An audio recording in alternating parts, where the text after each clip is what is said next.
Welcome to our channel आरती झप्पी। ये है Badrinath town की सुबह, जो कि है बहुत ही सुंदर। हम दोनों बहनें तो गई है बावली सुबह सुबह इतने सारे पहाड़ देख देख के। अब हम दोबारा से जा रहे हैं मंदिर के लिए। मैं बहन को बोल रही हूँ, बहन कैमरे में भी आ जाया कर। हाँ, जो हम रजिस्ट्रेशन करा कर आए थे वो यहाँ पे चेक हुई थी मंदिर में एंटर करने से पहले। ये मेरे पीछे है बद्रीनाथ टेम्पल। अब थोड़ी भीड़ ज्यादा हो गई है। हमने तो कल दर्शन कर लिए थे, अब हम पूजा कराने के लिए आए हैं। यहाँ पे सूर्य देवता निकल रहे हैं तो उनकी रेस लग रही है बहुत ही सुंदर। ये है तप्त कुंड। ये एक नेचुरल हॉट स्प्रिंग पॉन्ड है जो कि अलकनंदा रिवर और मंदिर के बीचों बीच बना हुआ है। मैं आ गई हूँ अलकनंदा नदी में हाथ मुंह धोने, क्योंकि यहाँ है पानी बहुत ही चिल्ड। नहाना मेरी बस की बात नहीं है, इसलिए मैंने तो हाथ मुंह ही धो लिए और भगवान को हाथ जोड़ लिए। ये है अलकनंदा नदी, बहुत जोरों शोरों से बहती हुई। सुंदर तो बहुत है पर ठंडी भी बहुत है। यहाँ पर पंडित लोग करवाते हैं पूजा। निकल चले अब हम माना गांव की तरफ। घूमने के नाम पे दोनों बहनें हम थक नहीं रही हैं। ये हम पहुंच गए माना गांव। यहाँ पे लिखा है भारत का प्रथम गांव। पहले यहाँ पे लिखा होता भारत का लास्ट गांव, पर अब लिखा हुआ है यहाँ पे भारत का प्रथम गांव। चलो, हमें फर्स्ट आना चाहिए, हम लास्ट क्यों आए। इस रास्ते में भी बहुत सुंदर सुंदर झरने हैं और हमें झरनों के बीच में से ही निकल के जाना है।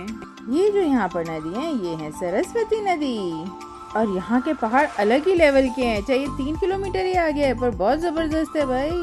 माना गांव 3 किलोमीटर बद्रीनाथ से आगे है। अब ये बना हुआ है माना गांव का एंट्री गेट। अभी अंडर कंस्ट्रक्शन है। लो बहन भी आ गई। यहाँ पर लोकल लोग शी फूल से कपड़े बनाते हैं और उन्हें यहीं पर ही सेल कर देते हैं। मैं और बहन बात कर रहे थे, इनकी कितनी मस्त सिल्क है, यहीं से निकलो, यहीं पहाड़ देख लो।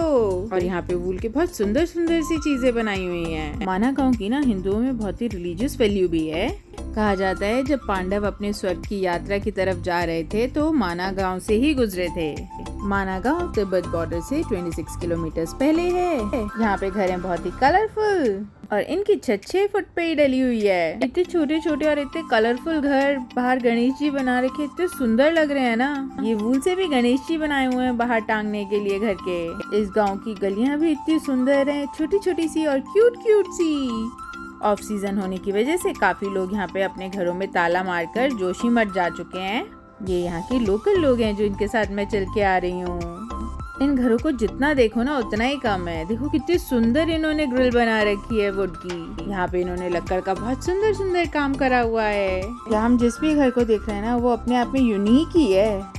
बस कॉमन एक ही चीज है कि यहाँ पे 6-6 फुट पे लेंटर डले हुए हैं। गली देखो कितनी मस्त है। ये यहाँ पे बीच में मंदिर बनाया हुआ है। ये यहाँ का प्राचीन मंदिर है। अब हम भीम पुल की तरफ जा रहे हैं। ये कि यहाँ पे अंदर अंदर भी काफी चलना पड़ रहा है हमें। ऐसी जगह ना चलने में भी जोर नहीं पड़ता है। ये जो ये सामने बना हुआ ये है यहाँ का कम्युनिटी सेंटर, और यहाँ से कुछ ऐसा व्यू नजर आ रहा है। बहन वीडियो बनाती है पर उसके अंदर आती नहीं है। ये देखो पूरा का पूरा इतना मस्त व्यू है ना यहाँ से। मुझे तो लग रहा है क्या फॉरेन के गांव है, हमारे इंडिया का गांव इतना ज्यादा सुंदर है भाई। आशु इधर आ, फूल गोभी है यहाँ पे। नहीं बंद गोभी है, मेरा मतलब है बंद गोभी है। देख कितनी सारी बंद गोभी लगा रखी है यार इन्होंने यहाँ पे। पर वैसे पहाड़ों में लोगों की लाइफ इतनी सी होती नहीं है। यहाँ पे हर काम को बहुत ही मेहनत के साथ करना पड़ता है। वेदर कंडीशंस एक्सट्रीम होने की वजह से यहाँ पे लोगों को फिजिकली बहुत मेहनत करनी पड़ती है। अब हम थोड़ा सा आगे बढ़े थे, हमें ये लेडी नजर आई जो कि शी फूल को धो रही हैं। क्या बना रहे हो? क्या बनेगा? हीटर पंखी बना।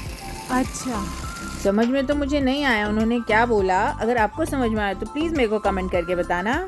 जो ये पहाड़ सामने है ना, हमें यहाँ पहुँचना है। ये यहाँ पे इन्हीं के घरों के वॉशरूम बने हुए हैं और पत्थरों की सीढ़ियाँ बना रखी हैं इतनी अच्छी। हमें चलते चलते काफी देर हो गई है पर अभी तक भीम पुल नहीं आया जहाँ पे हम जाना चाह रहे हैं। पर जो भीम पुल तक पहुँचने का सफर है वो बहुत ही सुंदर है। ये है यहाँ का हट स्टाइल घर। बाप रे बाप कितना मस्त बना हुआ है। पर जो यहाँ रहने वाले हैं वो भी नीचे जा चुके हैं। ये पहाड़ तो हमें बार बार नजर आ रहा है, बस हम इस तक पहुंच नहीं पा रहे हैं। पर कोशिश हमारी जारी है क्योंकि हम गांव के अंदर से होकर आए। अगर हम बाहर से जाते तो शायद शॉर्टकट था। फाइनली हमें कुछ नजर आया कि इस तरफ भीम पुल है, सरस्वती पुल है, तो हम पहले भीम पुल सरस्वती पुल चलते हैं। यहाँ पर खाने पीने की भी कोई कमी नहीं है। मिल रही है गर्मा गर्म जलेबियाँ, पकौड़े भी। इतना चलने के बाद प्यास लग चुकी थी तो पहले मैंने सोचा रुक के पानी पी लेते हैं जब नल का नजर आई गया है तो। पहुंचने वाले अब हम भीम पुल के पास। कितने कलरफुल पिलर बना रखे हैं। यहाँ सारी चीजें ना ब्राइट ब्राइट हैं। जब ये एरो लिखा होता है ना थोड़ी तसल्ली मिलती है, हाँ कि हम पास ही पहुंच गए हैं। भीम पुल हम पहुंचने वाले हैं। ये सामने ही है भीम पुल और इस पहाड़ के पास भी पहुंच गए हैं। यहाँ पर है ये गुफा जहाँ पर नागा साधु अपनी तपस्या करते हैं। ये यहाँ पर 12 महीने रहकर तपस्या करते हैं। अब हम भीम पुल की तरफ बढ़ते हुए यहीं पर ये पौराणिक माँ सरस्वती मूर्ति दर्शन। ये है सरस्वती नदी का उद्गम स्थल। यहाँ से ही सरस्वती नदी की शुरुआत होती है और भीम पुल बना हुआ है सरस्वती नदी के ऊपर। ये पुल भीम ने अपनी पत्नी द्रौपदी के लिए बनाया था, जिससे कि वो यहाँ से सबके सब पार कर सकें। यहाँ से ही स्वर्ग की सीढ़ियों की यात्रा भी शुरू होती है। यहाँ पे अभी ये टेम्पल बनाया जा रहा है जो कि अंडर कंस्ट्रक्शन है। यहाँ से जो ये आगे रास्ता नजर आ रहा है इसको संतोपत यात्रा के लिए भी बोलते हैं और इसको स्वर्गारोहिणी भी कहते हैं। और यहाँ पे मिल रहा है सरस्वती नदी का जल। जो लोग नीचे से नहीं ला सकते वो यहीं से ले लेते हैं। और ये है प्रथम चाय की दुकान। यहाँ से तो शॉपिंग करनी बनती है, तो मैंने यहाँ से लिए बिस्किट। पहले यहाँ पे लास्ट चाय की दुकान लिखा होता था, अब प्रथम लिखा हो तो प्रथम लिख के यार प्राउड फील होता है। मैंने यहाँ पे बिस्किट डाले कौओं के लिए और रैपर को मैंने स्पेशली डस्टबिन में फेंक दिया। सब चीजें यूज करो पर पहाड़ों में गंद मत फैलाओ। यहाँ से 5 किलोमीटर ऊपर जाके आता है वसुधारा वाटरफॉल। मैं लास्ट टाइम गई थी, अब क्या हम नहीं जा रहे हैं। ये मेरा 7th ट्रिप है बद्रीनाथ और माना गाँव के लिए। अब हम वापस ऊपर की तरफ जा रहे हैं। मैं यहाँ कितनी बार भी आ जाऊँ ना, मेरा मन ही नहीं भरता है। ये है वो मंदिर जहाँ पे द्रौपदी जी ने अपने प्राण छोड़े थे। अब मैं जा रही हूँ व्यास गुफा और गणेश गुफा की तरफ। बहन कह रही है मैं कैफे जा रही हूँ, तो इतने होकर आ ऊपर।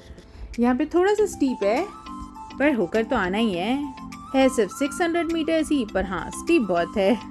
हर जगह इन्होंने बता रखा है कि कितने, देखो 100 मीटर तो मैं आ भी गई हूँ। अरे यहीं पे एक जगह लिखा हो 300 मीटर, पता नहीं 500 या 300, पर चलो चलते हैं। इस रास्ते पे भी घर हैं लोगों के। चलो लोग दिखते रहे ना तो चलना आसान हो जाता है। फाइनली मैं पहुंच गई हूँ व्यास गुफा के बिल्कुल ही पास। अब ये है श्री वेद व्यास गुफा के अंदर की एंट्री। माना जाता है कि यहाँ पे महर्षि व्यास ने महाभारत कही थी। 2022 में इस गुफा को हो गए 5330 इयर्स। अंदर की वाइब्स बहुत ही पॉजिटिव हैं। अब चलते हैं गणेश गुफा की तरफ। यहाँ पे जो शॉप्स है ना, यहाँ पे मोस्टली सारी खाने पीने की चीजें मिल रही हैं और यहाँ का लोकल पहाड़ी स्क्वैश पे मिल रहा है। मैंने नहीं लिया, बहन होती तो जरूर ले लेती। उसको नई नई चीजें टेस्ट करने की बहुत आदत है। मैं तो सिर्फ ये पेप्सी और कोक ही ले सकती हूँ, पर मैं ले नहीं रही हूँ। अब सबसे अच्छी बात यह है कि व्यास गुफा से जो गणेश गुफा की तरफ रास्ता है वो सारा उतराई वाला रास्ता है, तो कहीं अब चढ़ाई नहीं करनी है। यहाँ की लोकल शॉप से मिलता है यहीं का लोकल चाय मसाला और भी बहुत सारी जड़ी बूटियाँ और पत्थर चट्टा भी। खैर मेरे को इसकी इतनी नॉलेज नहीं है, पर इन स्टोल्स के बारे में पता है कि ये यहाँ के लोकल लोगों ने अपने हाथों से बनाए हुए हैं। दीवारों पे हर जगह इतनी सुंदर पेंटिंग करी हुई है। अब ये रास्ता जा रहा है गणेश गुफा की तरफ। ये मेरे पीछे जो गेट है ना, ये भी बहुत कलरफुल है।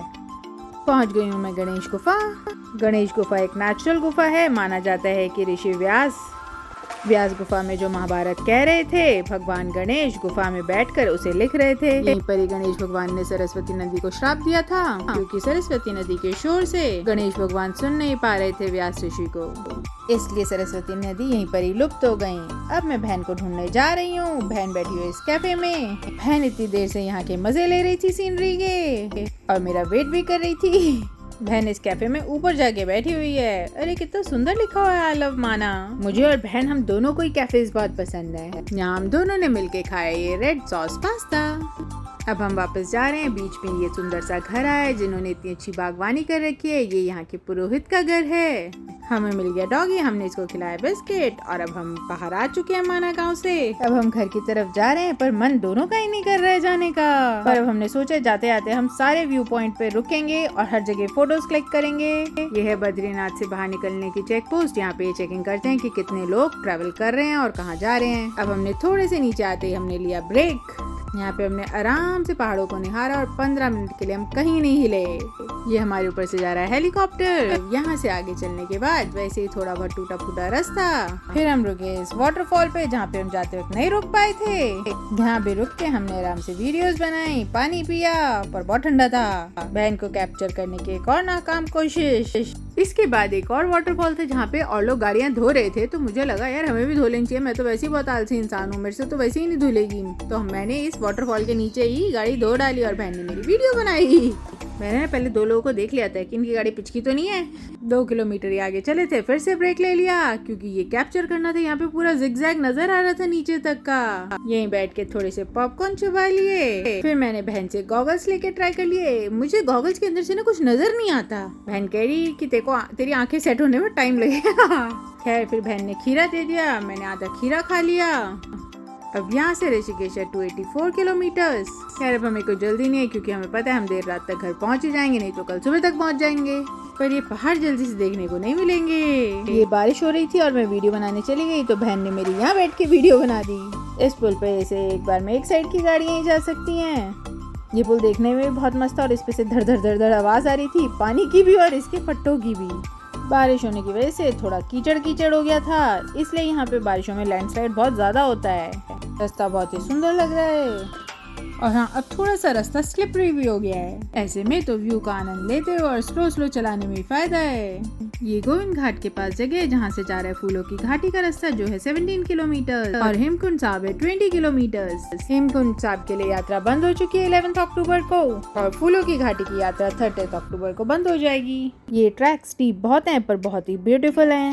ये हम पहुंच चुके हैं गोविंद घाट जहाँ से ये गेट है, यहाँ से एंटर होके हेमकुंड साहिब जी की चढ़ाई शुरू होती है। हेमकुंड साहिब भी मैं और बहन 2 बार होकर आ चुके हैं, बहुत ही ब्यूटीफुल जगह है। मैं ये कहना चाह रही हूँ कि अगर बहन थोड़ी सी भी स्टाइलिश हो ना तो दूसरी बहन को जीने नहीं देती। बहन तेरे बाल तो थोड़े से ठीक कर। अब क्या है ना, आशु बहन है बहुत ही स्टाइलिश। बहन कैप भी पहनती है, सनस्क्रीन भी लगाती है, गॉगल्स भी लगाती है और अपनी स्किन की बहुत अच्छे से केयर करती है। तो बहन को लगता है बहन के भी मैं सब कुछ सही करा दूँ और मेरे जैसा आलसी बंदा ना कुछ कर ही नहीं सकता। फंस गए हम जोशीमठ के जाम में जाके। ये जो खड़ी चढ़ाई पे जाके जाम लग जाता है ना, ये दिमाग खराब कर देता है। खैर 20 मिनट के बाद हम जाम से निकल चुके हैं और आगे बढ़ रहे हैं। फिर जाम लगने पे थोड़ा गाड़ी में डांस कर लिया। सुबह के बज चुके हैं 3, हम वापस पहुंच चुके हैं दिल्ली और हमने इस ट्रिप में बहुत एंजॉय करा। अगर आपको वीडियो पसंद आए तो please like and subscribe our channel. Thank you.